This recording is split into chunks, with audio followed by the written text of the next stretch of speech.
तीन दोस्त मुल्क से बाहर घूमने गए और वहां एक इमारत में ठहरे जो 75 मंजिला थी। उनको 75वीं मंजिल पर रूम मिला। इमारत की इंतजामिया ने खबरदार करते हुए कहा, हमारे यहाँ का निजाम आपके मुल्क से अलग है। यहाँ रात 10 बजे के बाद लिफ्ट बंद कर दी जाएगी। 10 बजे से पहले आना होगा, वरना आपको सीढ़ियों के जरिए रूम तक जाना होगा। पहले दिन तीनों दोस्त सैरो सियाहत के लिए निकले, मगर 10 बजे से पहले वापस लौट आए। दूसरे दिन वो लेट हो गए और 10 बजे के बाद इमारत में दाखिल हुए। लिफ्ट के दरवाजे बंद हो चुके थे। तीनों दोस्त सैर व तफरी के बाद वैसे ही थक चुके थे, पर रूम तक तो जाना ही था, तो तीनों ने मिलकर फैसला किया, ऐसे सीढ़ियां चढ़ते हुए तो हम थक जाएंगे। हम बारी बारी एक दूसरे को किस्से सुनाते हुए चलते हैं। 25 फ्लोर तक पहला दोस्त, 50 फ्लोर तक दूसरा दोस्त, 75 पर पहुंचने तक तीसरा दोस्त किस्सा सुनाएगा। पहले दोस्त ने कहा, मैं तुम्हें लतीफे और मजाया किस्से सुनाता हूँ। अब तीनों हंसते मजाक करते हुए चलते रहे और 25वें फ्लोर तक आ गए।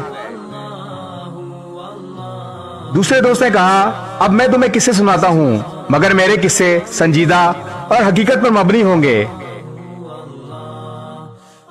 वो संजीदा और हकीकी किस्से सुनते हुए 50वीं मंजिल तक पहुंच गए। तीसरे दोस्त ने कहा, अब मैं तुम लोगों को कुछ गमगीन और दुख भरे किस्से सुनाता हूं, जिस पर सब मुत्तफिक हो गए।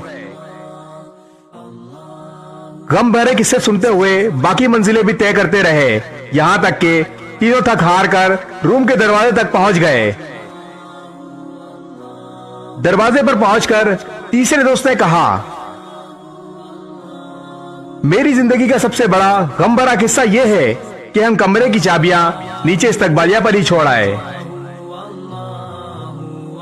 ये सुनकर तीनों पर गशी तारी हो गई, मगर दोस्तों, कहानी के अंदर की कहानी अभी बाकी है। बात अभी मुकम्मल नहीं हुई। इस किस्से में आपके लिए इबरत है।